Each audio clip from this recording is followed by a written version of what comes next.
Olá, grandes alunos, estamos aqui em Ilhéus, na Bahia, para gravar mais uma aula de biologia para vocês. Essa aula vai ser sobre potencial biótico.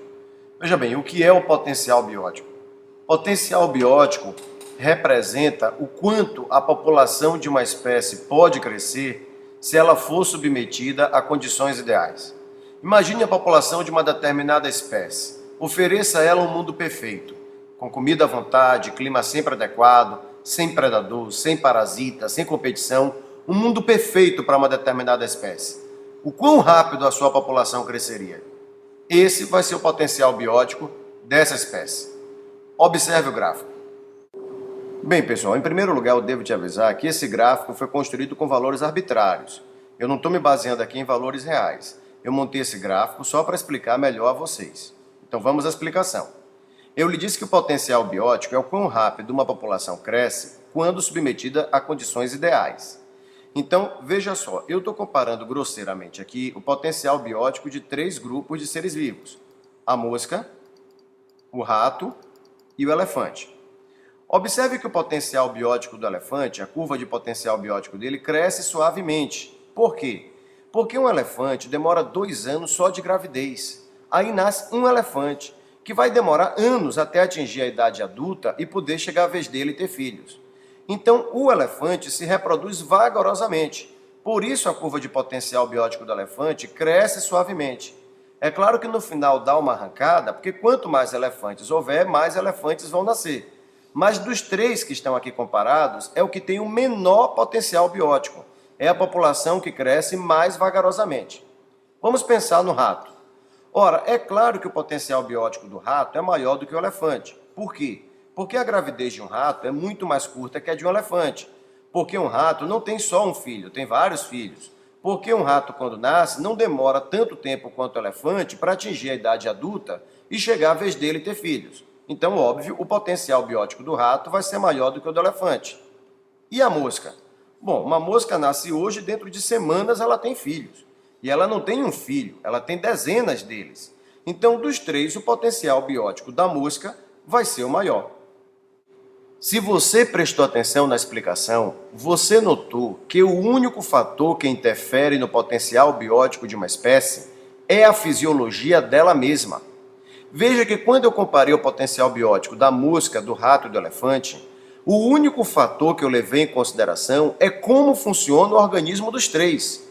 Quanto tempo leva a gravidez de cada um, quanto tempo demora para crescer, quantos filhos eles têm. Ou seja, o único fator que eu levei em consideração para definir o potencial biótico dos 3 foi a fisiologia deles mesmos.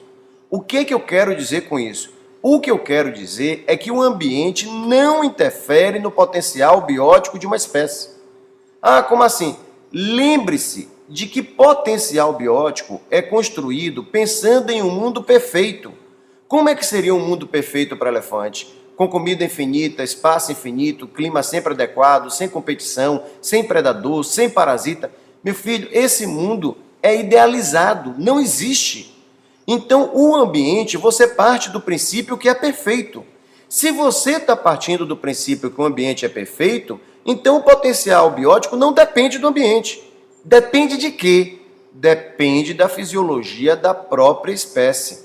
De quantos filhos tem, de quanto tempo leva para crescer e só da fisiologia dela. O ambiente não interfere no potencial biótico. E como é que isso é cobrado no vestibular? Veja, tem muitas questões que colocam que uma determinada espécie foi transferida de um ambiente para outro.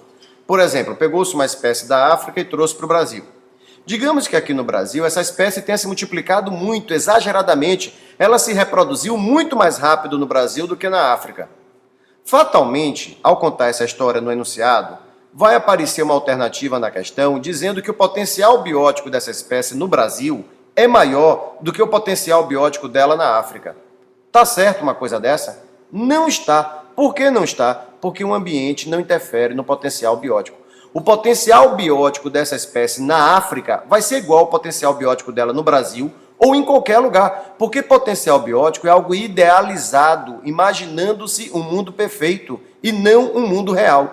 Então, quando você transfere uma espécie de um lugar para o outro, o potencial biótico dela continua rigorosamente o mesmo, porque a fisiologia dela continua rigorosamente a mesma. Tudo bem, mas se o potencial biótico da espécie na África é igual ao do Brasil, por que no Brasil a população cresceu mais rápido? Vamos dar uma analisada nesse gráfico. Aqui nós teríamos a curva do potencial biótico da espécie. Veja que ela é bastante acentuada e tende ao infinito. Mas tem outro problema que você precisa saber. Nenhuma espécie expressa o seu potencial biótico em 100%. E o motivo é simples.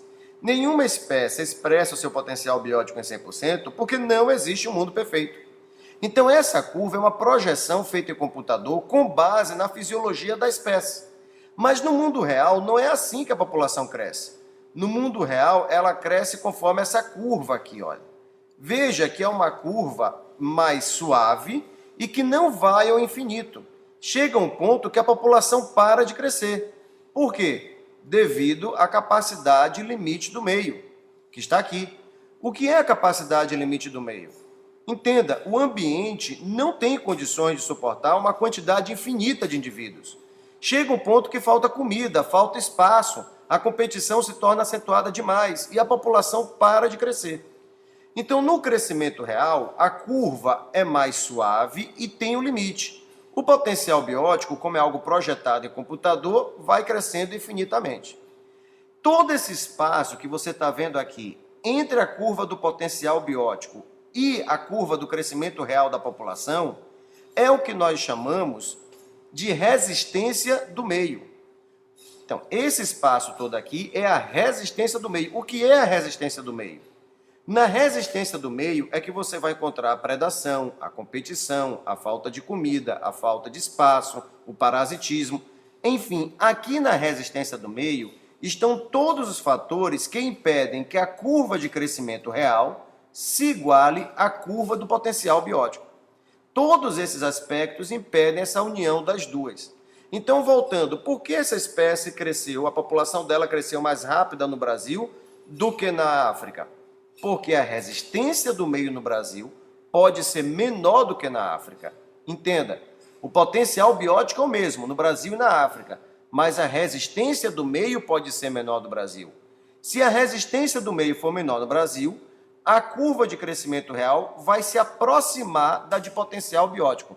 Veja que se aproximar, igualar nunca, porque nenhuma espécie expressa o seu potencial biótico em 100%.